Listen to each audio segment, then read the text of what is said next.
brought to you by Palvi Agrico. आता शेतीसाठी जे काही लागणार ते घरपोच मिळणार, तेही मोबाईलच्या एका क्लिकवर. त्यांची जी हालचाल होती ती संशयास्पद होती का? त्यांच्यावरती कोणी दबाव आणला होता का? त्यांच्यावरती कोणी हिप्नोटिझम केलं होतं का? आदरणीय दादा गेले 1 महिना झाला. 1 महिना तुम्ही आमच्या दादांची माहिती सार्वजनिक करू शकत नाही. होत आला 1 महिना का तुम्ही एखादा म्हणजे असू शकतो का की आदरणीय दादांच्या ताफ्यामध्ये कोणी घुसू पाहतंय का? आदरणीय दादांच्या ताफ्यावरती कोणी लक्ष दिलेलं आहे का? मी पुन्हा म्हणतो की आमचा जो सोन्यासारखा माणूस गेला तो कधीच आम्हाला परत मिळू शकत नाही. त्याच्या पाठीमागे नेमकं काय चुकीचं आहे किंवा घातपात असेल तर काय कशामुळे झालं ह्याचा उलगडा तरी होईल.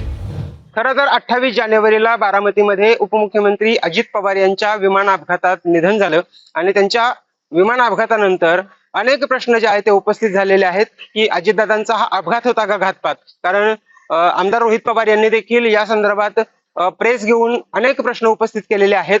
या विमानाचं ब्लॅक बॉक्स आहे तो मिळालेला नाही असं सांगितलं जातंय.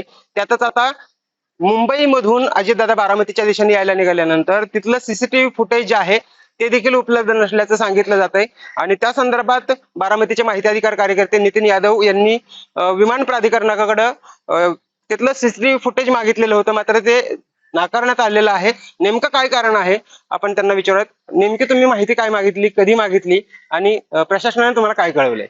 आदरणीय अजितदादा पवार यांचं ज्या दिवशी दुर्दैवी असं निधन झालं त्या दिवशी जिथून ते निघाले ते आंतरराष्ट्रीय विमानतळ मुंबई या ठिकाणचं पहाटे 6 ते सकाळी 9 या दरम्यानचं आदरणीय दादांचं तिथलं सीसीटीव्ही फुटेज उपलब्ध व्हावं यासाठी मी दिनांक 10 फेब्रुवारी रोजी केंद्र सरकारच्या विमान नागरी संचालनालय वाहतुकालय जे आहे त्या ठिकाणी ऑनलाईन RTI माहिती अधिकाराचा अर्ज केला. 10 दिवस पाठपुरवठा केल्यानंतर माझी अपेक्षा अशी होती की सकारात्मकपणे ती माहिती मला ते देऊ शकतील, परंतु काल त्यांनी मला त्या माहिती नाकारलेली आहे.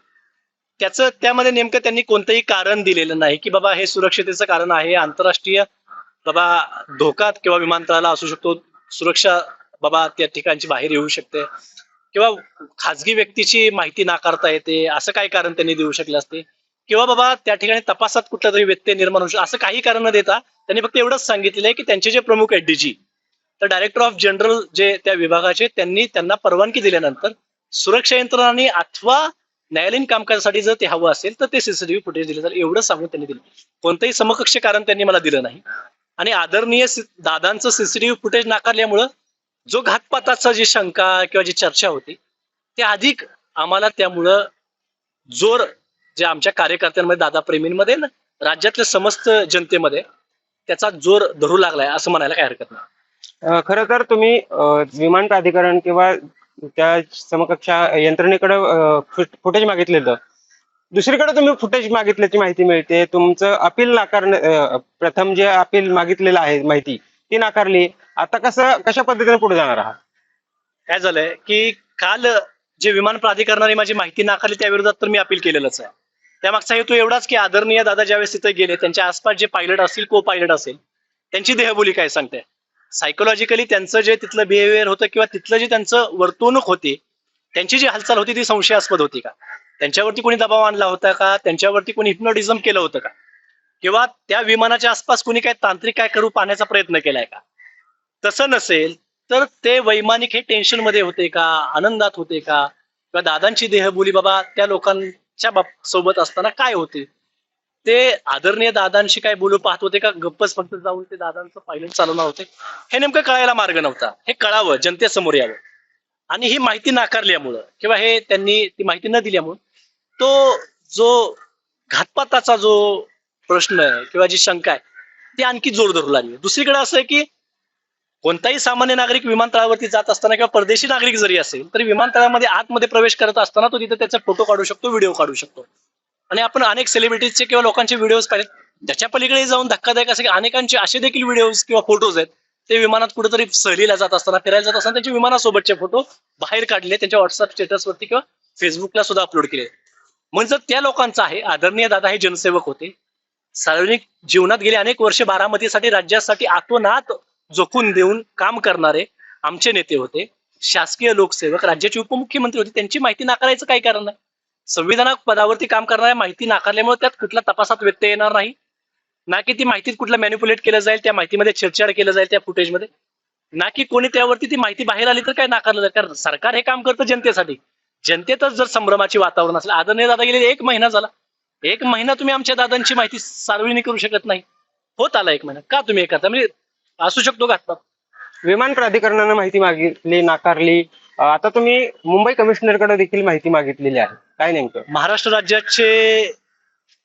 महाराष्ट्र सरकारचे अंडर जे माननीय मुंबई पोलीस आयुक्त जे आहे, जे मुंबई शहराचे, त्यांच्याकडे मी ही दुसरी मागणी केलेली आहे की आदरणीय दादा जे त्यांचं शासकीय देवगिरी निवासस्थान आहे, तेथून ते त्यांचा जो कॅनवा आहे, जो ताफा जो आहे, तो विमानतळापर्यंत जात असताना त्या ज्या प्रिमायसेस मध्ये किंवा त्या ज्या संपूर्ण भागामध्ये जे वाहतूक शाखेकडनं पोलिसांच्या जे सीसीटीव्ही कॅमेरे बसवले जातात वाहतुकीचं नियंत्रण करण्यासाठी किंवा काही गोष्टींसाठी, त्यासोबत अन्य कॅमेरे हे सुरक्षतेसाठी बसवले जातात.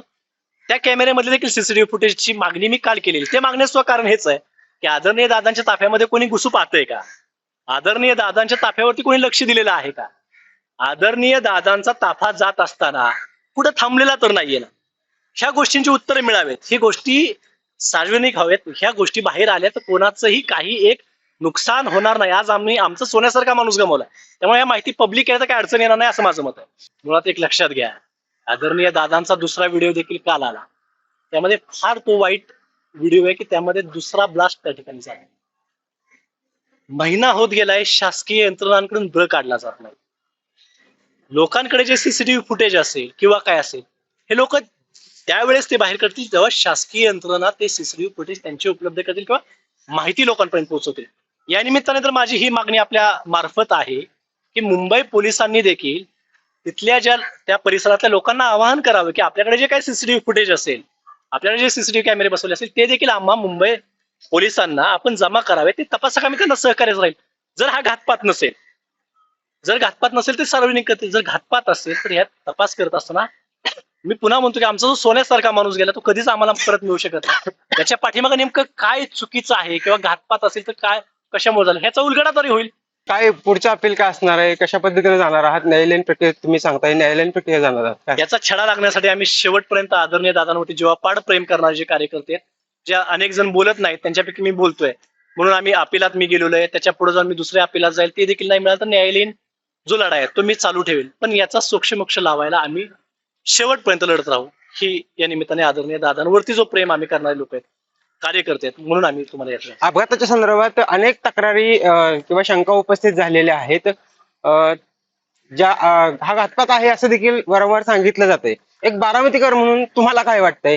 ह्या सगळ्या तपास यंत्रणा किंवा बाकीच्या सगळ्या गोष्टी म्हणून बारामतीकर म्हणून काय वाटतंय? आमच्या बारामतीला हाताच्या फोडासारखं त्यांनी जपलो, म्हणून बारामतीकर म्हणून दादांसाठी आम्हाला ओळख आज राज्यात देशात, म्हणजे आम्ही बाहेर गेलो तरी आम्ही दादांच्या बारामतीचे असं सांगायचो किंवा ते विचारायचे की तुम्ही दादांच्या बारामतीचे का. त्यामुळे बारामतीकर म्हणून, दादांवरती जीवापाड प्रेम करणारा कार्यकर्ता म्हणून, दादा प्रेमी म्हणून आम्ही शेवटपर्यंत याचा छडा लावू. आणि जर तो घातपात नसेल तर हे ते प्रसिद्ध करतील, प्रकाशित करतील. जर नाही केलं तर हा घातपात असावा असं आम्हाला वाटतंय. आम्ही त्याच्या शेवटपर्यंत खोलात जाऊ. खूप खूप धन्यवाद. हे होते नितीन यादव. त्यांनी सांगितलेलं आहे की अपघाताच्या संदर्भात काही सीसीटीव्ही फुटेज त्यांनी मागितलेलं आहे, मात्र विमान प्राधिकरण असेल किंवा बाकीच्या यंत्रणांनी आहे ते हे सीसीटीव्ही फुटेज जे आहे ते द्यायला नकार दिलेला आहे. सुरक्षेच्या कारणास्तव असतील किंवा तिथले जे विमान प्राधिकरणाचे डीजी आहेत त्यांनी जर सांगितलं तर हे सीसीटीव्ही फुटेज उपलब्ध करून द्यावं असं सांगितलेलं आहे. खरं तर बारामतीकर म्हणून त्यांची भावना आहे की या संदर्भातलं सीसीटीव्ही फुटेज आहे ते पब्लिक डोमेनमध्ये यावं, ते सार्वजनिक करावं आणि या अपघाताच्या संदर्भात म्हणजे विशेषतः अजितदादांसारख्या अतिमहत्वाच्या व्यक्तीच्या विमान अपघाताच्या संदर्भात जे काय आहे ते स्पष्टपणे भूमिका घेता येईल. कॅमेरामॅन तेजस मी वसंतपुरे, मुंबई तक, बारामती.